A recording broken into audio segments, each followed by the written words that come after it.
Hello, hello, welcome to the dungeon. How is everyone? Scabbards, thank you for the lurk. I hope you enjoy the stream. I was a little bit delayed today. I had to pick my folks up at the train station, and then I had to manage to, get something to eat before I streamed. So I was a little pressed for time. So we're starting half an hour later than usual. And the first thing Papa Rainbird did was break the toilet. So that was a great start to the evening.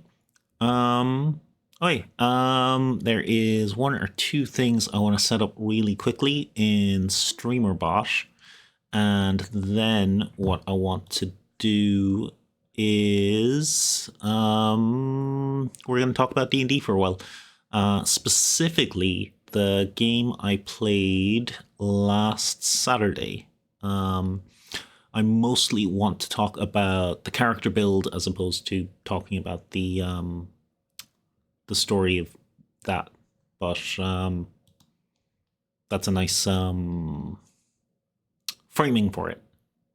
It's a really cool character build. It's one of my favorites to use lots and lots of bonus actions and reactions, and being able to do lots on your turn every turn is kind of my bag. It makes the game so much more enjoyable, in my opinion, when you actually get to do a substantial amount of things within your turn in the action economy. So first, let me change my ambient sound. Because I was rushing to get ready, so I don't have this pre-set up. Just take a second here. Okay. And some fireplace.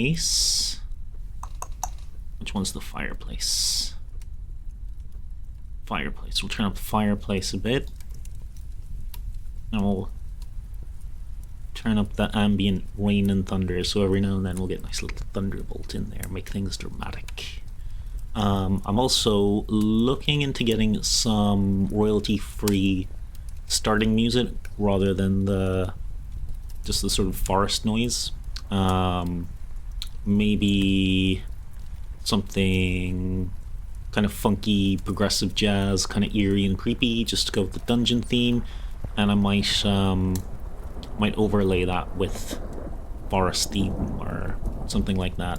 And I'm considering setting up my starting screen with StreamerBot as well, so as well as having the countdown timer, it'll actually just switch to the just chatting scene, and then I can just pop up when the actual stream starts. So I'll just be off screen like...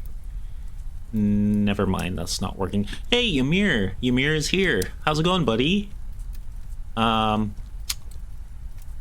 gonna set up something real quick in StreamerBot, and I'm gonna show that on screen, and then I'm gonna talk on about some D&D stuff. How are you doing? Just walk the doggo. Yes, not rained out today. What type of doggo do you have? Share? Tell me.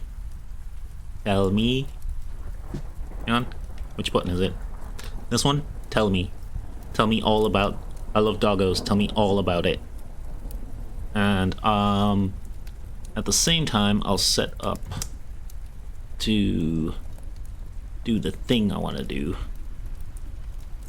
Oh, a Newfoundland and a St. Bernard. That is a big boy.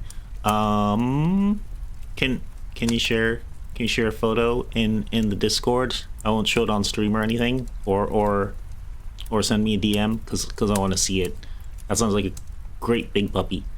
Okay, I'm gonna switch scenes. I was just saying I'm starting slightly later today. Which channel? Good question. Is there a sharing channel, or just Chatterbeans is fine.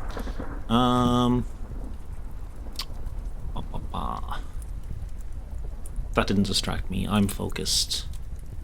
I was about to change scenes, and I was going to talk about why I was late. I had to pick my folks up at the train station in the evening, which kind of delayed my day in general. Train was a little bit late, and then I had to like fit in actually eating food before I streamed.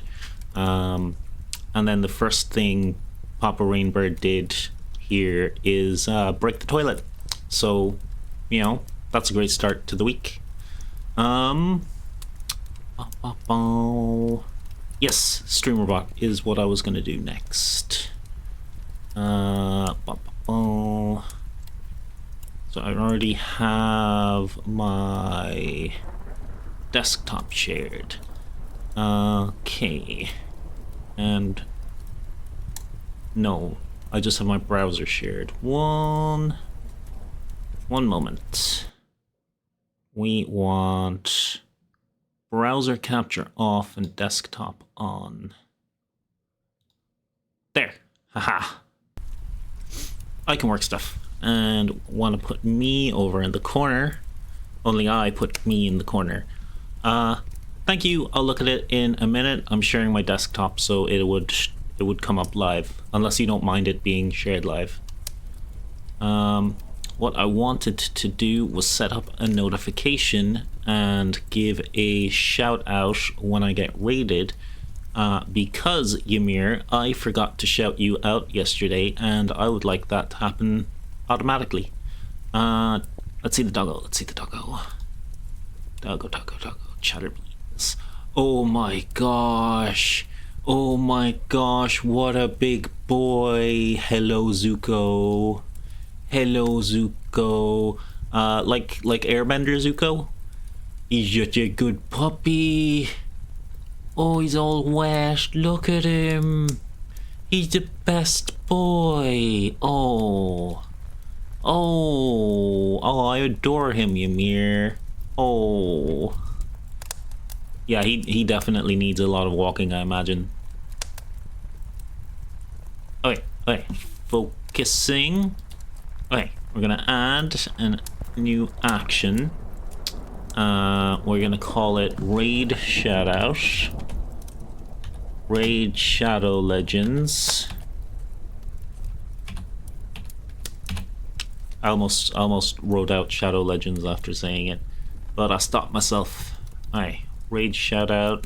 We want that in notifications. Raid Shoutout Legends. That should have a capital at the start. And the S should be capital as well. Okay. So we have Raid Shoutout. We want the trigger to be an incoming raid. So that should be under Twitch, maybe? Raid. We don't want a minimum or maximum value. Any raid is welcome here. And we want to add a shout out. Add a shout out, which we do under Twitch. And then moderation. And then send shout out. And we want that to be username or just user. Just user is fine. Okay, so that needs to be % user all lowercase. Okay, and we also need to, before that'll actually work, we need to get user. So user get user info for target, and we want that to be user as well.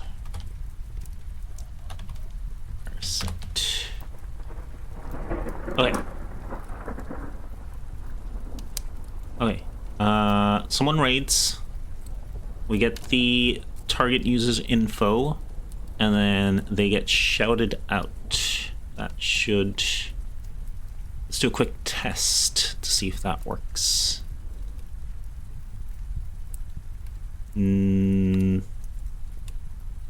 Nothing.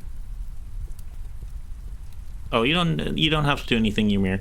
That should probably work. I don't know if I can actually test a raid in StreamerBot. Let me see if I can test it here. I don't think so. No, you can only declare the variable. No, that should work, and I'll add a message to it as well. Add. Is it StreamerBot? Let's just copy and paste from another thing. Twitch message. So we'll copy that sub action and paste it in here, and then change that to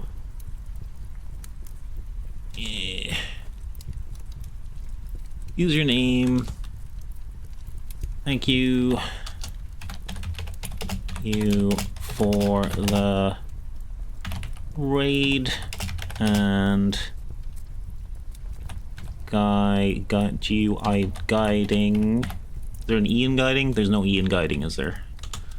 Guiding your viewers to the dungeon halls. There we go. And we'll add some emotes. Can we add emotes to that? There you go. Cup, and then wing. Does wing not work? We can test that. Send with Bosch. Oh, Mir is here, is raiding with a party of 1. The shout out was given. It works. It worked before I added the message. Oh no, the message came up as well. Hey, thank you for testing that for me. Great, but it just worked. There's no extra troubleshooting or anything that has to be done, and you're shouted out. I'm really happy with that. That's exactly how I want it to work. There's a little cooldown for shoutouts, isn't there? Like, there can't be more than one at the same time, but that's kind of built in, so I don't have to do anything with that. And that is the first thing I wanted to get done in the stream. What's the next thing I wanted to do? Oh, okay. So on Saturday, on Friday and Saturday, I usually have D&D games with my friends. One of them has been out for a while because they have a new little one, and the other one was sick last Friday and Saturday, so it was just me. So the DM threw together a little arena gauntlet for me. I'm kind of using this as the frame to talk about the character build, as opposed to just my little adventure. Also, when I take notes, I take them in 2 ways. I will either write 2 or 3 words, or like a 40 or 50 word essay. In this case, I wrote out the whole combat that happened, so I'm probably going to go through that and then talk about the build bit. Well, I'll talk about the characters and set the scenario first, because, you know, just reading the notes won't have the same context. So it's going to be a bit yap heavy for tonight. Ymir, also, I'm at 2 out of 3 of my my average viewers. So, you know, we're nearly there. Okay, what do I want to do first? I'll talk about my character, and I'll whoop and whoop, 2 of them now. Talk about the character, which is Claudia, who is... These are all my characters, by the way. Well, the folders are all my characters. A lot of the pictures are just character ideas and stuff. who is this Null lady. I would reference the artist, but I don't remember who made it offhand, so I might check that and include it later.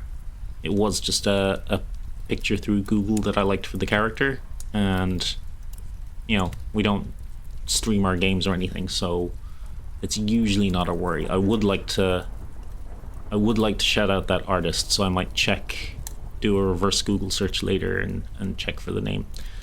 Okay.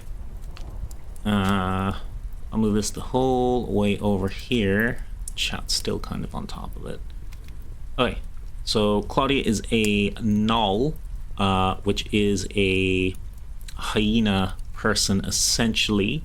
In older editions of D&D, they are just monsters, and they are servants of like a devil that created them, and they usually like burst out of the bodies of actual hyenas. It's all kind of gross. It's in Baldur's Gate 3 if you've played it, but in our particular homebrew world, they are just another race. She is a big, strong hyena lady. It's also very dexterous, very nimble and such. So she is level 12 with some... We do love strong ladies, yes, Ymir, very much so. She also has, what is it, a +10 in athletics, so she is a lady who can bench press us, like both at the same time. So she has not split levels, she's multi-classed. She has 4 levels in Fighter and 12 levels in Rogue, and her subclasses are Battle Master and Arcane Trickster. Battle Master is a really cool class that gives you a feature called... what's the actual feature called? It gives you superiority die, and then you can spend those on extra combat abilities. And Arcane Trickster is basically rogue with a little bit of mage in there. So they have a couple of spells from the wizarding spell table, like illusory spells and that sort of thing to do tricksy stuff. So combining those together is quite fun, and her stat spread at the moment is primary stats. She uses Dex for fighting, so she'll use Dex blade weapons, and she does not use a lot of ranged weapons. She's more of a close range fighter. And the next high stat is intelligence, obviously for casting. And we use kind of a hybrid between D&D, D&D 5e and D&D 2024, which is the current version. So I have like a couple of abilities that I don't use very much, but they're from the new book, and I'll bring those up. Is there anything else I want to talk about from her sheet proper? She uses rapier, which is dex weapon, just mentioned that. Quick look at feats. She has the mercenary background. That's not really too important. You can go any background at all for this. The null traits, dark vision, she can make bite attacks as a natural weapon. She's proficient in biting, which deals piercing damage, 1d6 bite plus strength modifier. Nulls get additional points in strength and lose points in charisma. And one of their special abilities is rampage, which is quite fun when you do get to use it.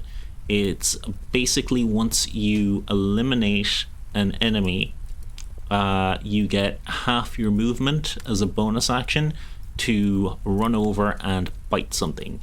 Proficiency in biting, you say. Preferably not me, she's my character, but inviting others, yes. There was a really cool moment where I actually got to use Rampage. It was earlier in the game, so I was dual wielding. I managed to basically decapitate a goblin, send his head flying, so the other goblin caught it. He was looking at his buddy's head in his hands, kind of terrified, and then I could use Rampage as a bonus action, so I was able to get to him and nom his throat. Was not a good day for him. Let's see. Everything else is pretty standard. Oh, maneuvers. That's what you call the things from Battlemaster. So for those, I have ambush, brace, and feint attack. Feint attack, basically you use your bonus action to give yourself advantage on attacks. Brace, when an enemy approaches you, you can use your reaction to make an attack. And ambush just lets you add your superiority die to either your stealth rolls or your initiative rolls. That's pretty much everything I have to cover to get into the story as Claudia.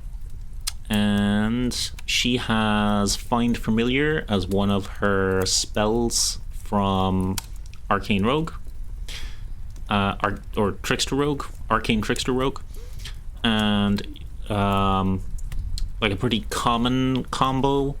You can get the help action from your familiar to give yourself advantage, and because you're a rogue, if you have advantage, you can add your sneak die to your damage.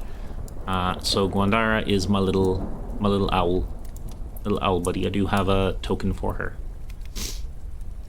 I think that's all the context that's needed there.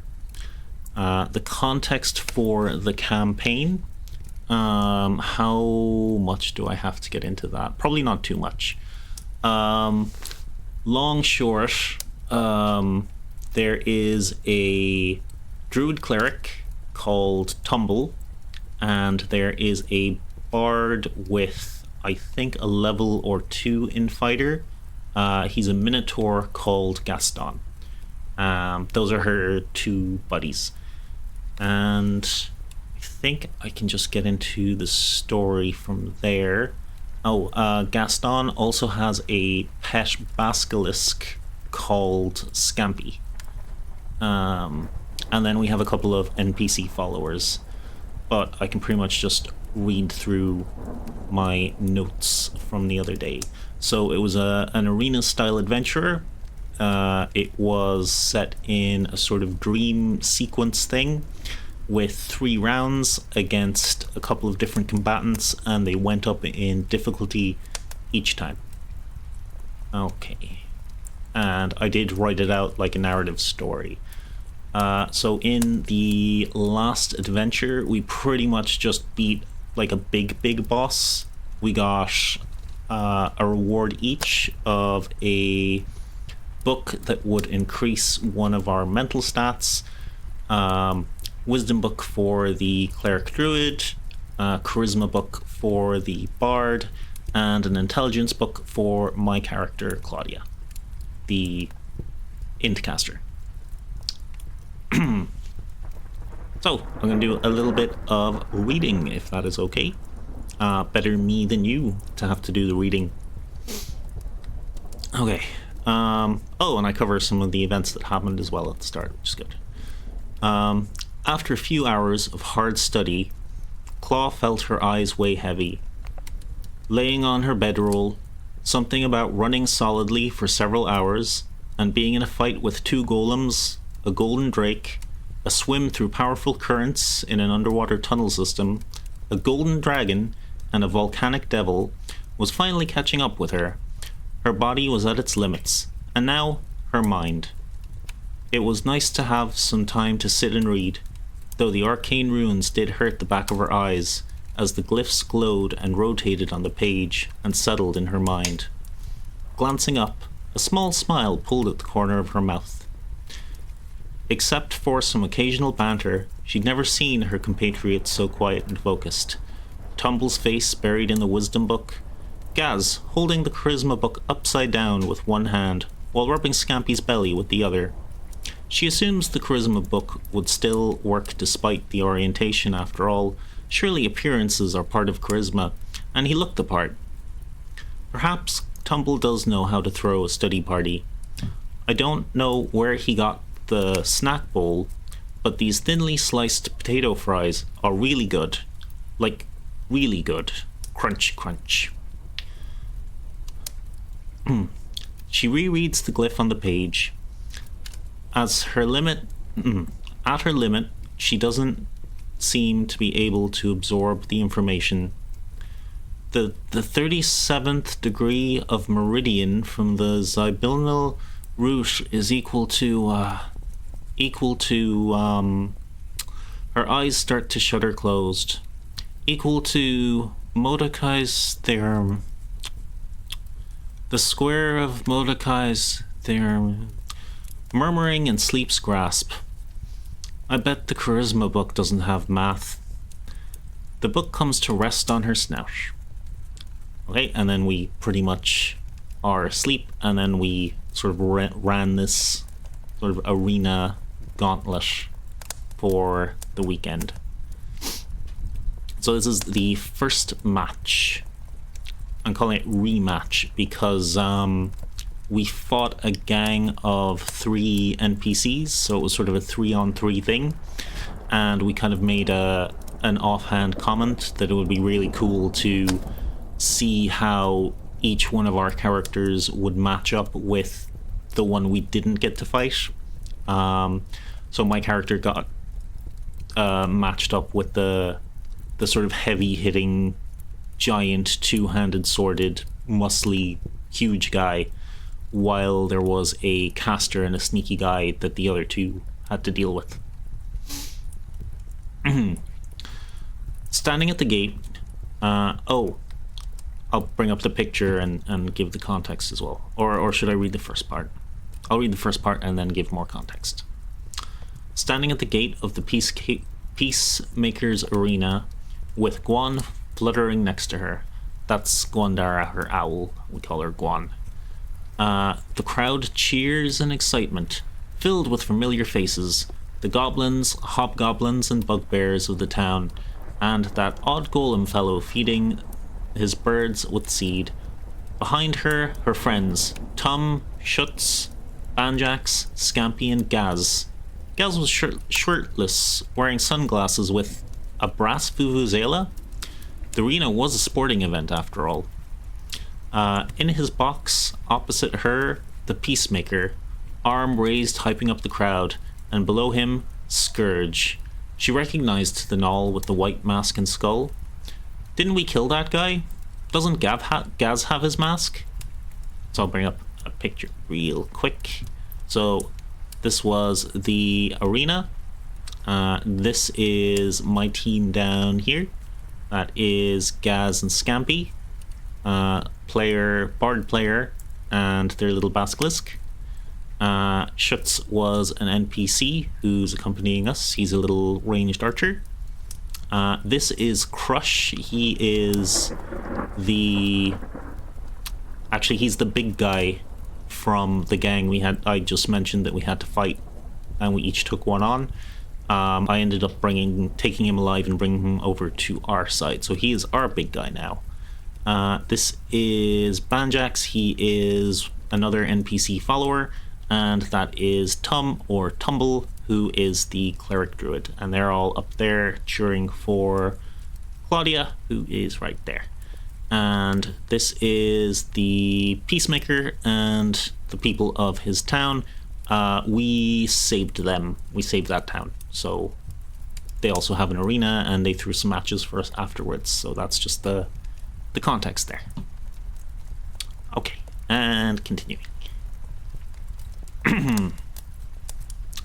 The arena has trees, bushes, and foliage to the left, a huge bonfire just off the center, and to the right of the center, 2 large boulders. The match begins. He was a caster, if I recall. Let's break line of sight. So, nope, not that one. So he was basically here under the Peacemaker.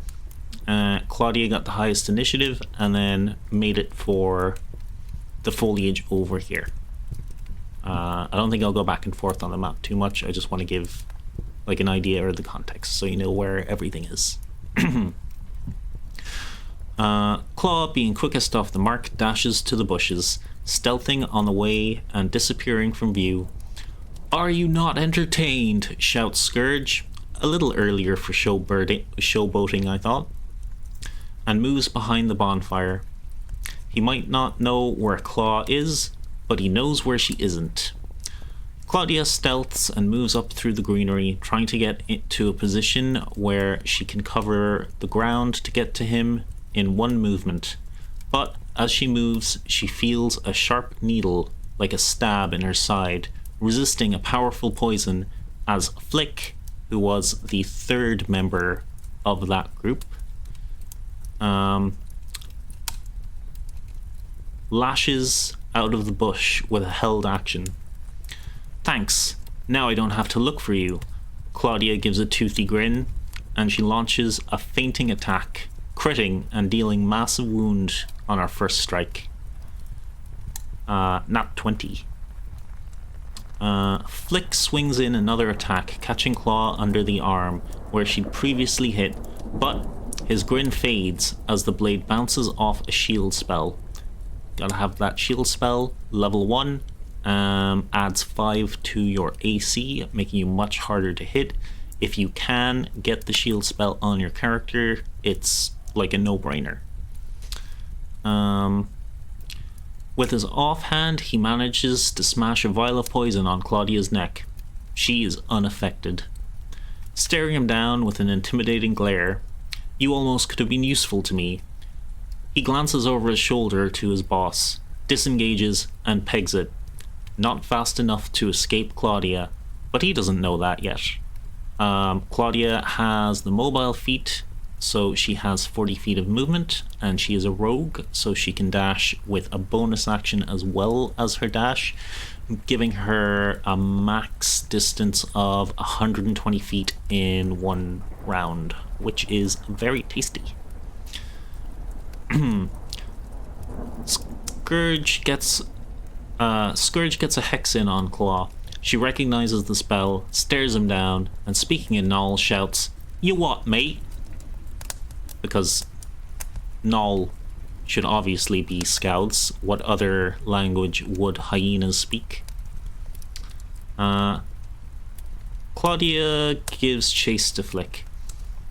As he looks back over his shoulder, Claw's already running past him, doing a pirouette as she passes, striking a booming blade into his chest, the shockwave turning his organs to soup, his body only hitting the ground as Claudia dashes around the bonfire, standing face to face, toe to toe with Scourge.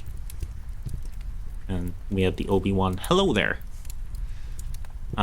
Booming Blade is a cantrip. It is one of the more powerful melee cantrips, and it is a weapon attack. Basically, with the first part of it, which is hitting someone with a weapon, it adds some thunder damage, and then if that enemy moves on a subsequent turn, you get a nice boom with some secondary damage. Scourge attacks, claws, and necrotic damage. It would have been a massive injury if she hadn't negated a great deal of the damage with her uncanny ability to dodge. So I used uncanny dodge there, which halves the damage from an attack you can see, which is another rogue ability. Unfortunately for Scourge, he had no idea he should have surrendered then. With Action Surge and 2 Nat 20 athletics, his fate was sealed, and his magic rebuke couldn't save him. He had like a custom spell based on Hellish Rebuke, where once you've been hit, you cast that spell as a reaction and you do some damage back to whoever hit you. But it did not help him in this case. Faster than he could follow, the lithe Lady Null had pulled the cloak over his eyes in a literal sense and left him face down in the dirt, his arms pulled behind his back, and a clawed foot on the back of his neck. He struggled, but it was futile. I yield. Claudia looked up at the Peacemaker. I think we're done here. That's also a very powerful way to take out any casters. If you have a high athletics character, it takes one action to grapple them, an object interaction to like pull their cloak over their eyes, then they can't see, and then another action to restrain them. So if you have another action or an ally with an action, or like you're a fighter with action surge, so once per short rest you can use 2 actions on a turn. Basically you can take away a mage's ability to 1, see targets, which is a requirement of a lot of spells, and 2, use their hands to cast spells, which means they can only cast spells that only have a verbal component, which, you know, is usually gonna take out a lot of mages. And then you can just keep them pinned, or have an ally, I don't know, smash their skull in with something blunt while you're pinning them down, which is nasty but effective. Okay, and then it went straight into a second matchup. Claudia finds herself in the foliage of the arena. Did I rest?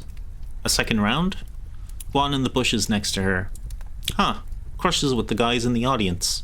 Because he was the third member of that group. He wasn't there yet in the first fight.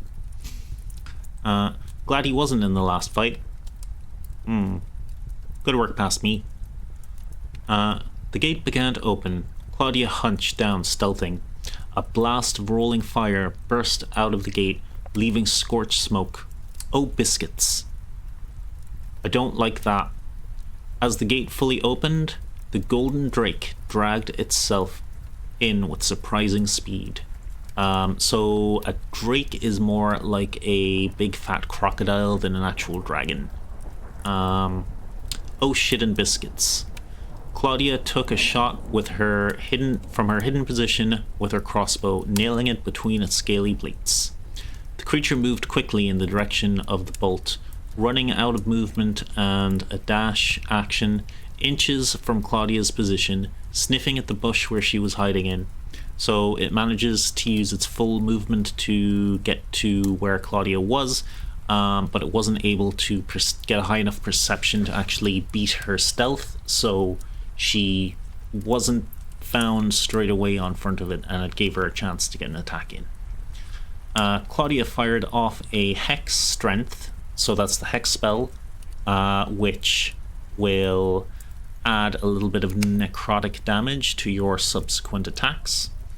And you can pick a attribute which the opponent will then have disadvantage on. So with hexing its strength, that's things like athletics, stuff like that, jumps. Can't think of that many physical skills offhand, but I should, but I can't. And a vicious fainting attack, causing massive damage to the creature before running into the green, slipping through the rough terrain with ease. It's another thing about the mobile feat, as well as letting you move further. It also lets you run through difficult terrain without any bother. So, very powerful feat. Gwandara using the distraction for quick escape to safety. So, owl familiars, the owl in particular has 3 health, and that does not go up. So they are super useful, but very easily taken out by a smart opponent, which is not fun because there is a material cost to resummoning it. Although it can't be perma-killed, you can always like resummon it later. The drake smashed through the bushes in chase, coming just short of reaching her. It took a deep breath and blasted out molten flaming breath. Claudia somehow ducked and dodged The smell of burning wood gave way to the cooling molten gold. Claudia peeked over the now gilded bush, meeting the creature's gaze. There was a moment of mutual what-the-fuckery as Claudia peeked, not covered in molten gold. So that's... rogues have an ability called Evasion. I think that's at level 8 they get that. And it lets you... when you have to roll a dex save on any type of AoE, including breath weapons, it lets you... if it hits you, it halves the damage. No, wait. Okay. Yeah, it's half damage on a hit and no damage on a miss, even if it would usually be half damage on a miss. That's how it works. I had to get my brain straight for that one. Claudia used her superior movement to outpace the Drake, taking drive-by booming blades as it snapped wildly.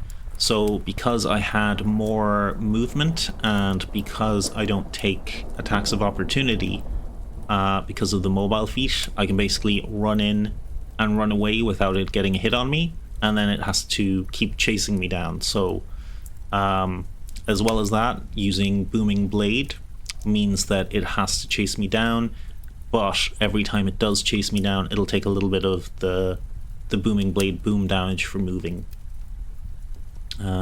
Unscathed so far, when the Drake's health had fallen low, she took a risk, but also an opportunity. Something she had always dreamed of accomplishing.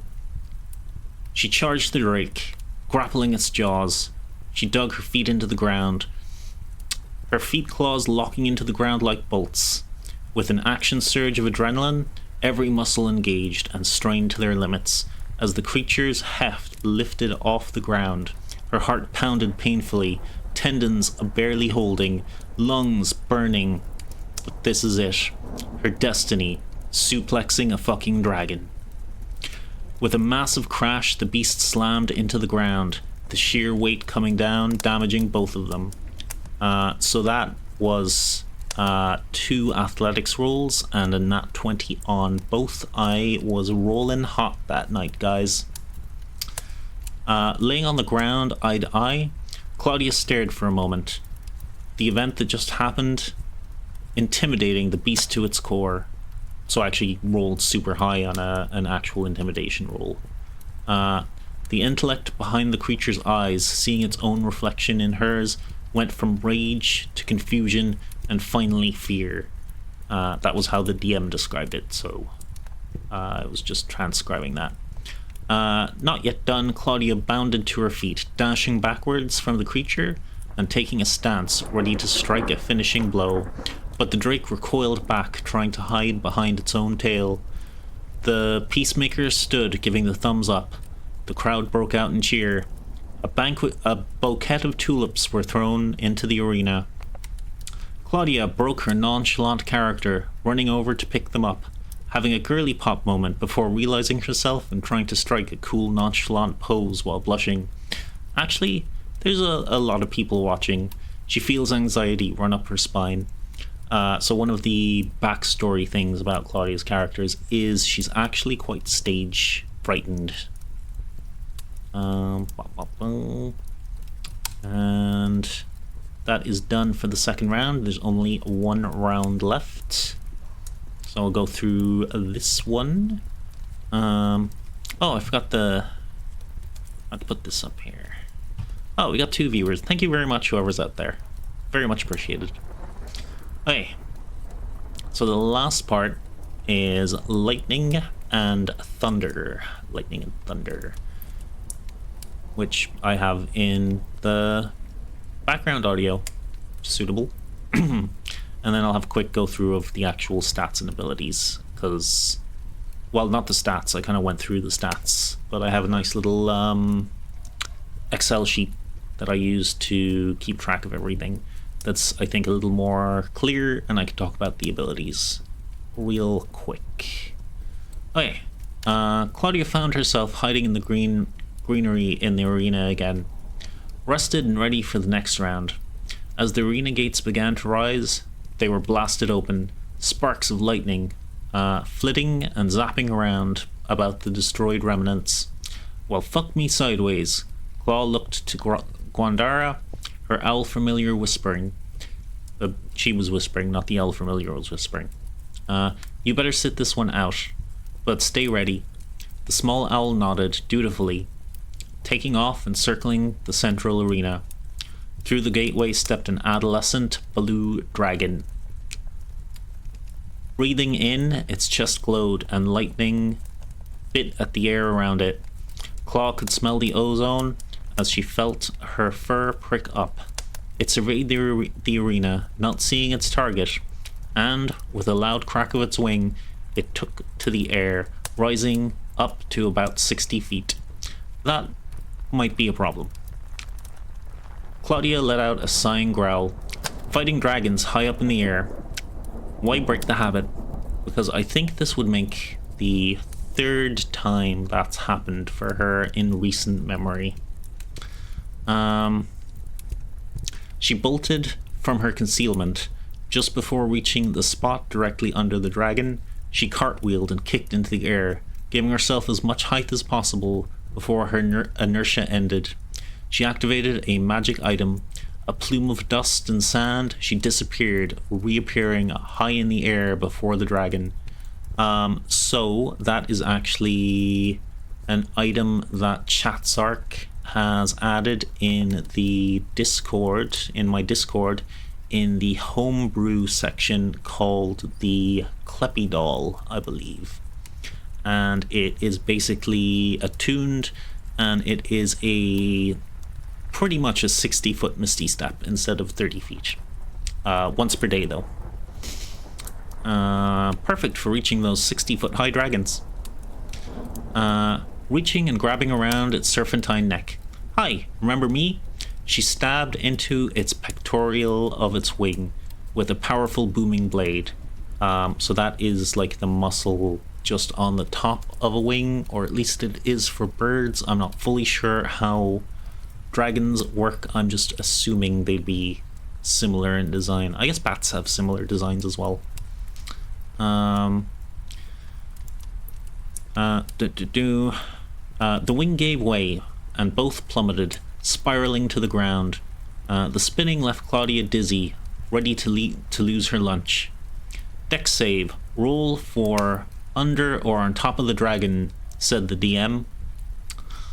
I thought that was a save reserved for bards, Claudia retorted. With a burst of dexterity and instinct, she managed to position herself over the dragon to absorb some of the impact as they hit the ground hard, and she was sent rolling to the side. The dragon felt the shockwave of the booming blade's secondary damage, but it didn't give Claudia a chance to recover as it unleashed its breath weapon right on top of her. Still dizzy and stunned from the impact, Claudia tried her best to evade, but she was still hit. While not the full brunt, every nerve screamed and the coursing electricity. Shaking it off, shaking it off, she hexed the dragon and struck out with another booming blade before trying to retreat into the bushes and trees. The dragon, of course, had no intention of giving her a chance to catch her breath, bearing down on her just as she reached the edge of the green. It had recharged its breath weapon and drew in its breath again. So as with most breath weapons, and especially dragons, once they use their breath weapon, every turn they will roll a d6, and depending on like what particular type of creature it is, they'll have a chance to recharge and use their weapon again, which unfortunately can on occasion happen straight away. And I rolled a 1 on the dexterity save for this. Claudia leaped to roll out of the way, but a critical failure saw her trip and take another massive blast of searing lightning. Her reserve of health quickly depleting, her ears ringing and her vision starting to blur.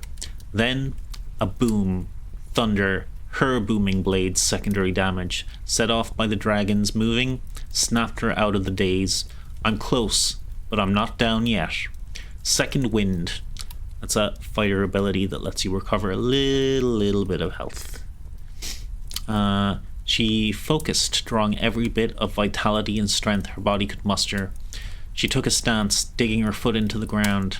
As she launched, before the dragon could compose itself from the thunder damage, giving it everything: feint attack, booming blade, sneak attack, and a little bit of hex damage for flavor.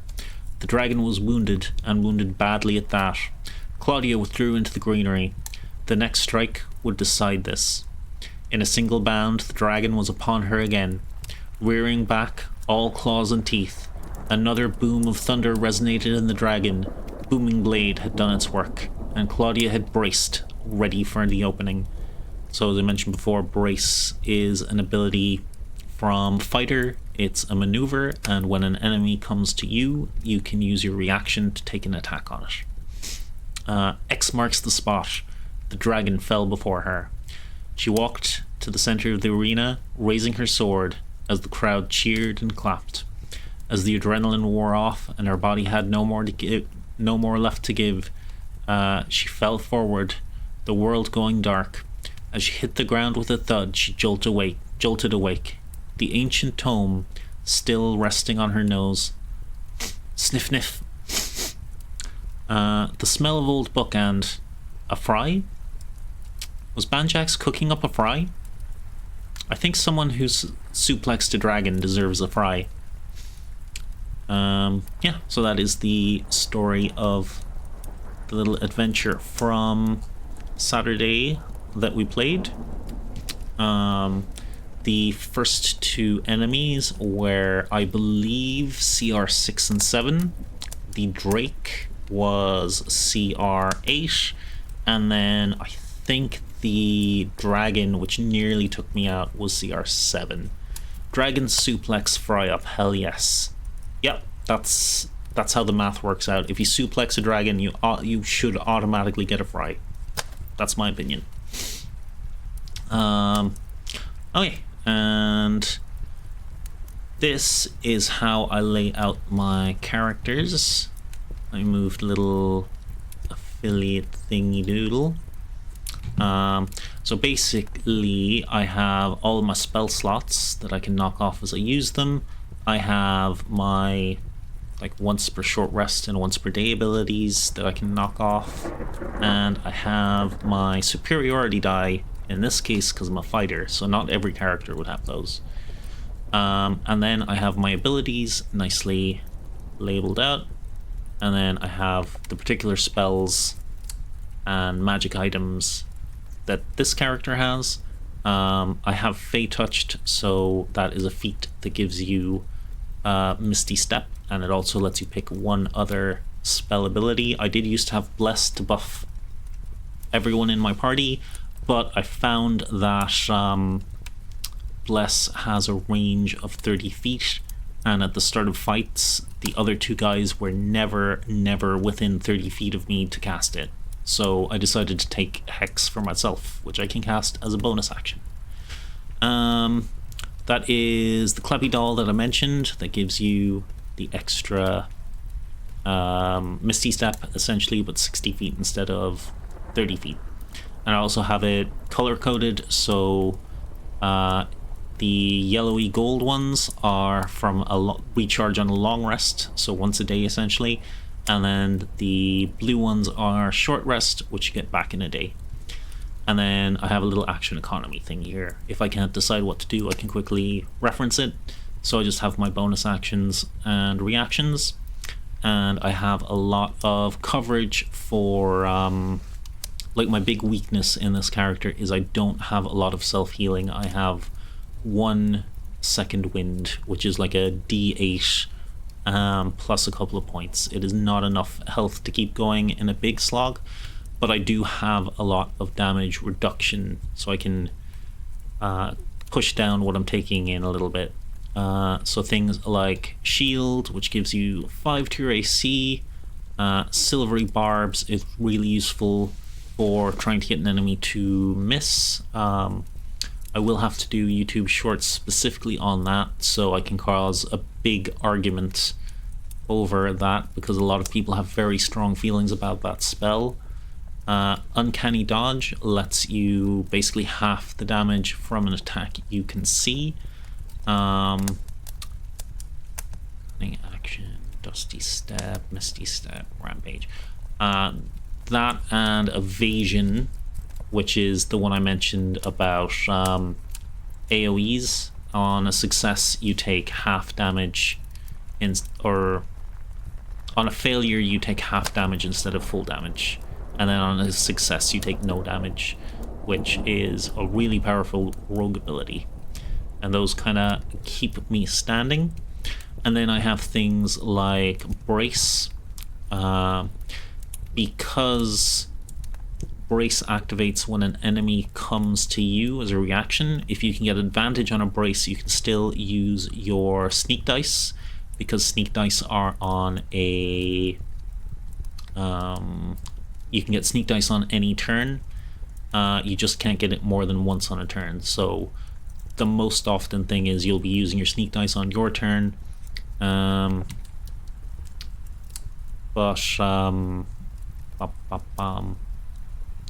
be using your Sneak Dice on your turn, and there's usually not a lot of ways to get attacks in on other turns. But Brace is a good example of a way to do that. Sentinel is a good way to do it, if probably not for this particular build, but that is just an example of a way to get an attack when it's not your own turn. And then spells, it's a pretty standard arcane trickster build. So Mage Hand you get with arcane trickster. Anyway, it's the invisible version of Mage Hand, which is super useful for robbing and stealing stuff. Booming Blade, incredibly powerful melee cantrip, would recommend. And then things like Shield, Silvery Barbs, and Find Familiar. Disguise Self was particularly useful for my campaign, but Gnolls are like a less common race, and being able to hide amongst other people was just very helpful. Shadow Blade, if your DM will let Shadow Blade and Booming Blade stack, that is ridiculous damage. Mine does not, so I just have Shadow Blade as like a backup weapon if I'm ever disarmed. Yeah, that's pretty much everything I had to talk about. If I do a video about character builds, obviously it's going to be a more coherent and structured sort of thing. But I just wanted to chat and rant about my game on Saturday because it's a lot of fun, and this character build because it's probably my favorite character build I have.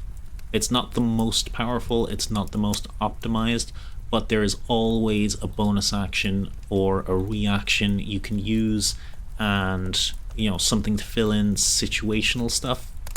Also, because she is such a physically strong character, she can carry a lot, which means she has all of this rogue nonsense like jars of black powder, caltraps, ball bearings, throwing nets. You have some int in there as well, so healing kits and such. Just a sec.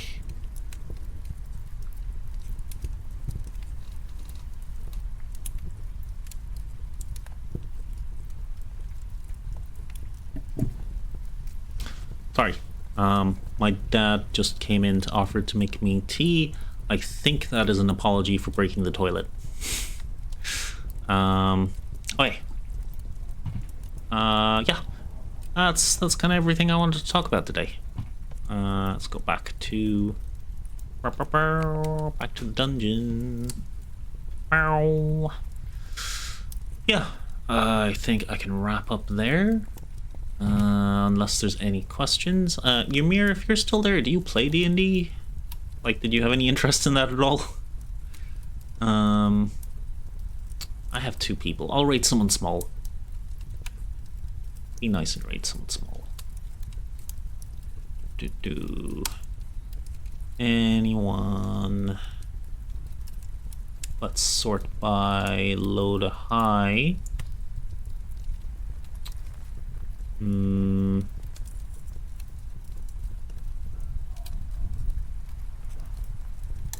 I could play it more, but I have nobody to play with, sadly.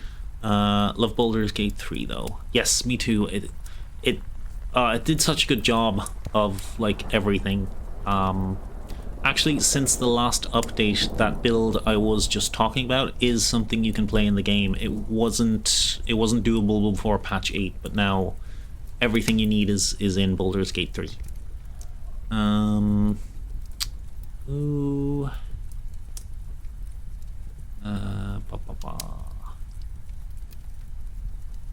Oh, we'll search. Yeah.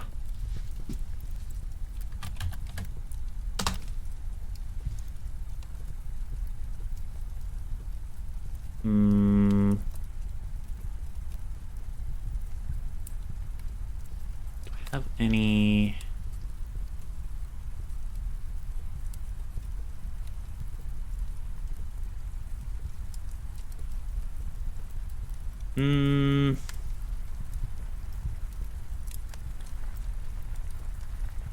No, you're too big.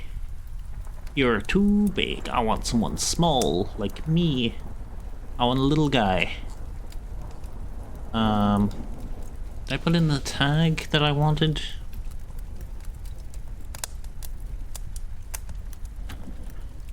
There.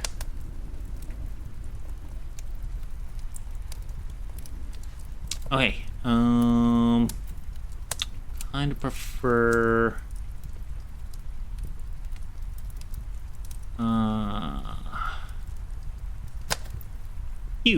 You'll do. Okay, sending you guys off now. Have fun, have a great night, have a safe night, and yeah. Cool. That's our D&D stream for the week. Thursday, I'm not sure if I'll do ASMR or I'll do Baldur's Gate. We'll see. Also, I believe Ymir is streaming tomorrow at 7 GMT, and you should go watch him also because he is a fun little guy. Okay, good night and have a good one.